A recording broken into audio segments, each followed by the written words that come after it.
উত্তর বঙ্গোপসাগর সংলগ্ন বাংলাদেশ এবং পশ্চিমবঙ্গ উপকূলের কাছে একটা নিম্নচাপ তৈরি হয়েছে। আগামী দুদিনে এই নিম্নচাপের গতিপথ আশা করা হচ্ছে উত্তর পশ্চিম দিকে, ঝাড়খণ্ডের দিকে। এর প্রভাবে আগামী 24 ঘন্টায় দক্ষিণবঙ্গের কয়েকটা জেলায় বৃষ্টিপাতের পরিমাণ কিছুটা বেশি থাকবে, বিশেষ করে পূর্ব পশ্চিম মেদিনীপুর, ঝাড়গ্রাম, বাঁকুড়া, পুরুলিয়া এই সাইডটায় বৃষ্টিপাতের পরিমাণ তুলনামূলকভাবে কিছুটা বেশি থাকবে। দু এক জায়গায় ভারী বৃষ্টির সম্ভাবনা থাকছে এই জেলাগুলো আগামী 24 ঘন্টা। দক্ষিণবঙ্গের অন্যান্য জেলাগুলো আগামী 24 ঘন্টা প্রধানত হালকা থেকে মাঝারি ধরনের বৃষ্টিপাতই থাকবে।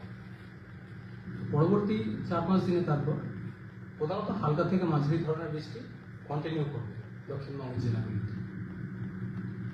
মৎস্যজীবীদের জন্য সতর্কতা থাকছে আগামী 24 ঘন্টায়। সমুদ্রে দমকা হাওয়া থাকার কারণে সমুদ্রে যেতে নিষেধ করা হচ্ছে মৎস্যজীবীদের আগামী 24 ঘন্টা। কলকাতা পার্শ্ববর্তী অঞ্চলে আগামী 4-5 দিন প্রধানত হালকা থেকে মাঝারি ধরনের বৃষ্টি থাকবে।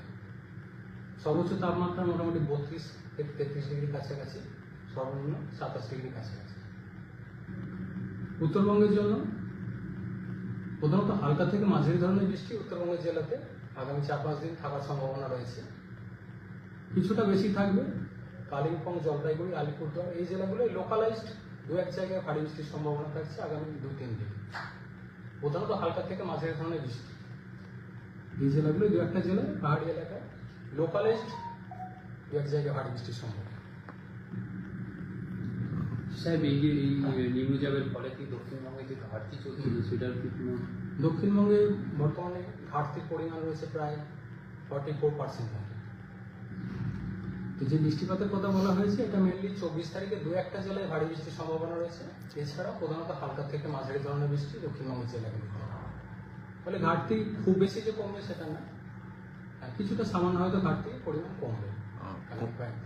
কোন কোন জেলায় ভারী বৃষ্টিটা ভারী বৃষ্টি মেনলি আগামী 24 ঘন্টা যেটা বলা হয়েছে পূর্ব পশ্চিম মেদিনীপুর, ঝাড়গ্রাম, বাঁকুড়া, পুরুলিয়া এই জেলাগুলো দু এক জায়গায়। কলকাতায় সেই সাথে দক্ষিণ 24 পরগনা এই জেলাগুলো দু এক জায়গায় ভারী বৃষ্টির সম্ভাবনা।